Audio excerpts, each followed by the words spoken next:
오늘 로스팅 재료는 코빈즈 커피에서 들어온 로모다모 내추럴이고요. 올해 사장님하고 같이 갔다 왔던 그 농장의 커피를 보여드리고자 하고, 제가 이제 계속 활용하고 있는 그런 프로파일을 일단 한번 보여드리고 싶어요. 첫 번째 열량은 얘가 최적화된 열량을 받고 수분이 끝나는 드라이엔드 시점까지 이전에 충분한 열량을 줘가지고 압력을 줘서 수분을 배출시키고, 그 이후에는 아로아를 천천히 다운시키는 것이 아니라 극단적으로 다운시켜서 열이 데미지를 주지 않도록 우하향하는 그런 곡선을 이렇게 보여서 충분히 로스팅을 해서, 보통은 이 프로파일 상으로 6분에서 6분 30초 정도 또는 길어도 7분 정도인데, 저는 이때 부족한 열량을 후반부에 더 채워야 되기 때문에 10분까지 가요. 사람들이 우려하는 내용이 좀 베이크드 되지 않느냐. 보시면 아시다시피 이 빔 프로파일이 이렇게 플랫하게 되지 않고 ROR이 계속 유지가 됨으로 해서 끊임없이 상승을 하고 있기 때문에 베이크드는 절대로 없어요. 그래서 제가 이렇게 그래프를 먼저 보여드리고 커피를 드리면 선입견이 생기는데, 먼저 커피를 드시고 난 다음에 베이크드예요? 알고 물어보면 아니라고 하거든요. 그럼 이렇게 똑같다고 얘기를 하면 또 다르게 보시더라고요. 오늘 실제로 로스팅 그래프가 어떻게 진행되는지 보여주는 측면에서 로무다모 내추럴을 120g 로스트에 투입을 하고, 그러면 이렇게 보여지고, 그래프가 여기 저기 이제 그래프가 나와요. 콩이 투입이 되면서 터닝 포인트를 지났고요. 터닝 포인트를 지나면서 얘가 가질 수 있는 수분이 배출되기 위한 최적의 열량을 계속 지속적으로 주입이 되고 있어요. 65%의 열량을 줘서 지금 끌고 가고 있고요. 너무 과한 대류량을 초반에 주지는 않아요.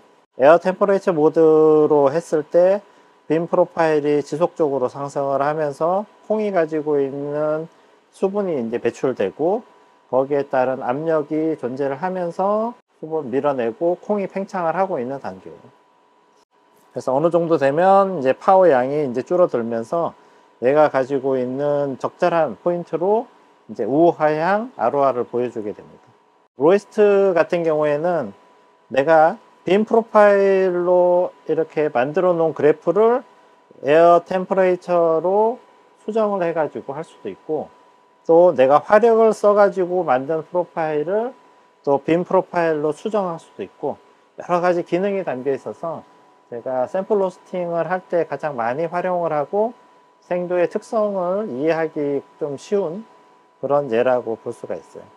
여기 보시면 링크도 준비가 되어 있는데, 링크 같은 경우에는 이런 고민을 할 필요 없이 그냥 제가 부피 대비 무게를 측정을 해서 수치를 앱에다가 넣으면 자동으로 프로파일을 제한을 해주기 때문에 거기에 맞춰서 볶아내고, 더 디테일하게 되겠다라고 하면 약간 어드밴스드 다이어긴이라고 하는 또 기능을 이용해서 프로파일을 수정을 하면 또 내 환경에 맞는 최적화된 프로파일을 제안해 주기도 합니다. 예전에 되게 힘들게 로스팅을 했다 그러면 지금은 장비의 도움을 받으면 정말 편리하게 이렇게 로스팅 결과물이 나오기 때문에 이제 로스터가 설 길은 없지 않느냐 이런 얘기도 하는데, 결코 그렇지는 않습니다. 어차피 관능적인 평가의 기준을 잡아주고 평가를 해서 콩의 특성을 어떻게 이해하느냐는 사람이 해야 되는 부분이기 때문에, 자, 10분이 되면 그래서 배출이 될 거니까 한번 지켜보도록 하죠. 화합이 2개 터졌고요. 자, 이쪽에서 이제 한번 보실까요? 보시다시피 화합이 2개 터졌고, 자, 좀 이따가 배출이 될 거예요. 20초 후에는 10분이라는 오랜 시간 로스팅을 해도 이제 팝이 3개 터졌고 이제 배출이 될 거예요. 베이크드 되지 않을 만큼의 ROR이 관리가 돼서 지속적으로 빈의 온도는 상승을 했고, 거의 팝이 터지는 온도 195도를 기점으로 한 1도 정도만 상승을 해서 배출을 했고, 팝은 총 3개가 터졌고요. 그래서 보시면 컬러가 그렇게 어둡지도 밝지도 않은, 그래서 잘 익혀진 커피가 됐어요. 온도를 많이 올리지는 않았지만 그만큼의 필요한 열량은 더 시간을 줘서 충분히 제공을 했다. 그래서 콩이 받은 열의 총합은 동일하다 라고 생각을 하고 이 프로파일을 제가 요즘 쓰고 있어요. 스트롱홀드도 이제 예열이 다 됐다고, 예열이 충분합니다 사인이 나오고 있고요. 스트롱홀드는 조금 다른 로스터기하고 달라요. 열풍만으로서는 로스팅이 잘 되지는 않습니다. 물론 얘처럼 할로겐이 2배의 숫자만큼 많으면 충분히 할로겐으로 익힐 수 있지만 그래도 엄청난 시간이 걸려요. 열풍의 양과 할로겐의 에너지의 양은 달라요. 하지만 열풍이 셀 때 할로겐이 그만큼 세게 주어지면 증폭이 되는 거죠. 할로겐 하나의 힘은 약하지만 열풍이 그만큼을 밀어준다라는 거죠. 예를 들어서 이런 겁니다. 자, 내가 밀어주는 힘이 5예요. 근데 5라는 힘으로 5를 밀어주는 거랑 10이라는 힘으로 5를 밀어주는 거는 차원이 다르겠죠. 그런 역할하고 똑같아요. 그래서 속을 익히는 데 있어서는 할로겐의 역할이 크지만 속을 익히는 할로겐도 열풍이 달라지면 그 비율도 달라진다. 그래서 적절히 열풍과 할로겐의 수치를 조정해야지만 되는 거고, 초반에는 대류양을 충분히 활용하고 할로겐을 활용해서 속을 익히는 거기 때문에 전도가 그렇게 도움이 되진 않아요. 어차피 겉표면에 온도가 많다고 해서 그게 더 많이 익힌다고 생각을 하지 않고 있기 때문에 오히려 드럼미터의 양은 줄이고 나중에 열풍과 할로겐을 충분히 줄었을 때 열을 유지하는 차원에서 전도를 지속적으로 제공하는 단맛을 만들어내는 그런 효과를 보일 거예요. 이런 계획 속에서 로스팅을 한번 해보도록 하겠습니다. 투입을 하고요. 특이하게 스트롱홀드는 비접촉식 온도계를 통해서 원두 표면 온도까지 측정을 하고 있고, 내부 온도의 ROR과 원두 표면의 ROR을 제공해 줌으로 해서 콩이 어떤 식으로 지금 온도가 변하고 있는지를 수치를 여러 가지 데이터를 보여주고 있어요. 그래서 실제 열풍의 온도가 얼마인지, 그래서 콩에 제공되고 나가는 배기의 온도가 어떤 건지, 콩의 표면 온도와 상관없이 드럼 표면 온도는 이 두 가지 열에 의해서 몇 도인지를 온도를 보여주고 있어요. 저는 콩의 표면 데미지를 줄이기 위해서 열풍 온도 360도 이상을 제공하지 않을 거예요. 그래서 350도가 되면 일단 한번 꺾어주고요. 한 번에 꺾어도 열이 금방 줄어들지는 않기 때문에 355가 되면 한 번 더 낮춰줘서 구우라는 화력으로 이제 로스팅을 시작할 겁니다. 배기 온도를 되게 중요하게 보고 있고요. 배기 온도가 어느 정도 되는지에 따라서 열이 콩에 얼마나 전달되고 나가는 온도인지를 측정해주는 수치이기 때문에 배기 온도가 일정 온도가 되면 열풍도 줄여줄 거예요.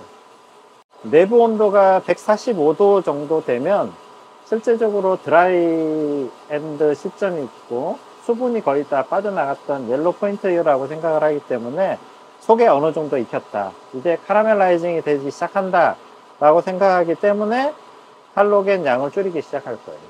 단계별로 줄이고 열풍의 비율에 맞도록 할로겐을 줄여 나가도록 할 겁니다. 여기 말씀드리는 순간 약간 원두 표면의 ROR이 이제 수평을 보이기 시작함으로써 제가 배기 온도 200도에서 줄이려고 했는데 한번 더 낮춰서 가도록 하고요. 그 다음에 할로겐은 내부 온도가 145도가 되면 이를 양만큼씩 줄여 나가기 시작할 거예요. 그래서 ROR이 최고치를 치고 이제 점점점 떨어지는 우하향 곡선을 만들어 드릴 거고, 드럼 표면 온도는 드럼미터가 일정 정도 되면 효과를 발휘하지 않는데 그 단계에서 낮출 건지 높일 건지는 드럼 표면 온도, 이 노란색 곡선을 보면서 제가 판단을 하고 있습니다. 원두 표면의 ROR을 지속적으로 보면서 어떻게 관리가 되고 열이 어떻게 전달이 되고 있는지 보고 있고, 내부 온도가 콩의 옐로우 포인트를 보여주기 때문에 내부 온도가 145도 정도 되면 할로겐 양을 줄여서 속이 급격하게 열이 전달되는 것을 조금 컨트롤하기 시작할 겁니다. 그래서 말씀드렸다시피 열풍은 360을 넘지 않도록 관리해서 지속적으로 열이 제공이 되고 있고, 145도가 되면 할로겐을 조금 줄여서 과하게 속이 익는 거를 이제 조금씩 줄여 나가서 전체적인 열풍의 양이 겉과 속을 익혀 들어가게끔 관리를 해서 속에 급격하게 물리적인 팽창이 일어나지 않도록 저희가 관리를 할 거예요. 그래서 이때까지는 지속적인 열을 제공하면서 ROR이 지속적으로 상승하는 율이 얼마만큼 떨어지고 있는지 추적 관찰을 하고 있고, 원도 표면이 약 190도가 되면 살짝 낮춰서 열풍의 양을 조정을 하고, 내부 온도가 155도가 되면 또 할로겐을 낮춰서 속에 있는 정도에 따른 또 열의 양을 줄여 나갈 겁니다. 배출 목표 시간은 아까 얘가 했듯이 10분 정도. 배출 온도는 내부 온도 170에서 175도 사이, 원도 표면 온도는 210도에서 215도 사이를 목표로 잡고 있어요. 네, 190도가 되면 한 칸 정도 맞춰서 이제 후반부의 열량을 차차 낮추기 위한 준비 작업을 하고 있는 겁니다. 콩이 스트레스를 받지 않도록 열을 점차적으로 올려서 열이 받도록 만들어주고, 열이 받는 속도가 갑자기 줄어들거나 아니면 열이 갑자기 증가하는 이런 부분들을 컨트롤 해라라고 배워서 서서히 온도가 최고조에 올라가 가지고 서서히 내가 원하는 온도까지 스트레스를 받지 않고 콩이 열을 컨트롤하는 부분만큼 적응할 수 있도록 만들어 주는 것이 제 로스팅의 팁입니다.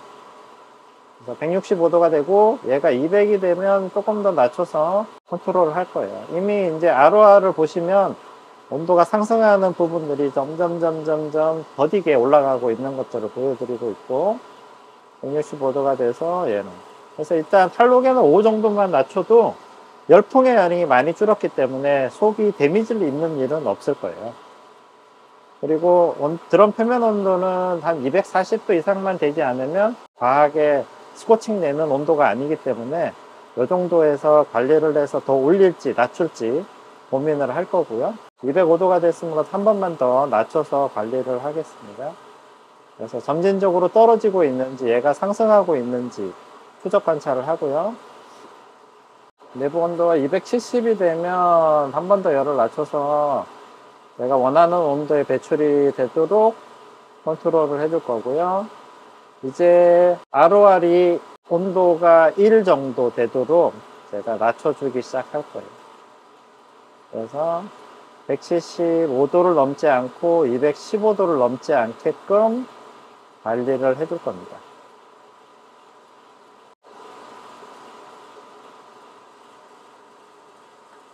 자, 이제 배출 준비를 하고 있습니다. 1점대까지 떨어졌고요. 얘기를 하면서 볶으니까 집중이 안 돼서 ROR이 많이 떨어져 버렸는데 10분에 배출하기로 했으니 10분에 배출을 하도록 하겠습니다. 네, 배출이 되어 있습니다.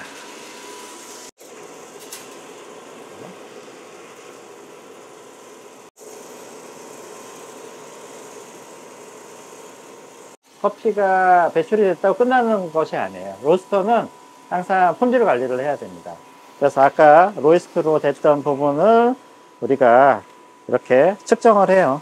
그래서 수율이 얼마인지 우리가 이렇게 판단을 합니다. 120g을 넣어서 몇 프로의 수율이 나오는 거. 그래서 얘가 가지고 있는 수분율이 얼마인지를 또 체크를 하고, 또 우리가 매번 커핑을 하잖아요. 볼 수 있는 거는 육안으로 보는 컬러적인 부분도 되게 중요하지만 얘가 어떤 맛을 가지고 있는지 항상 체크를 해야 돼요. 그래서 가지고 있는 그 부분을 항상 커핑을 합니다.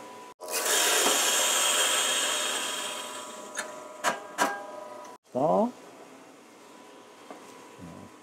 벗겨진 커피를 향을 맡고 물을 부어서 커핑을 통해서 받는 쪽으로, 그래서 어떤 커피가 만들어졌는지 평가를 하고 다시 그래프를 수정하고 이런 작업을 계속 한다면 좋은 커피를 만나고, 또 그 좋은 커피가 가지고 있는 잠재력을 끌어내고, 또 바리스타가 원하는 커피를 원하는 포인트로 또 만들어낼 수 있는 그런 훌륭한 로스터가 될 수 있을 거라고 생각을 하고요. 앞으로 우리가 이런 로스팅을 좋아하는 사람들이 함께 어울리는 세상을 만들고, 생두부터 시작해서 한 잔의 음료가 나오기까지의 모든 일련의 과정에 관여되어 있는 로스터가 함께 좋은 문화를 만들어 나갔으면 좋겠습니다. 자, 투비 커피뉴.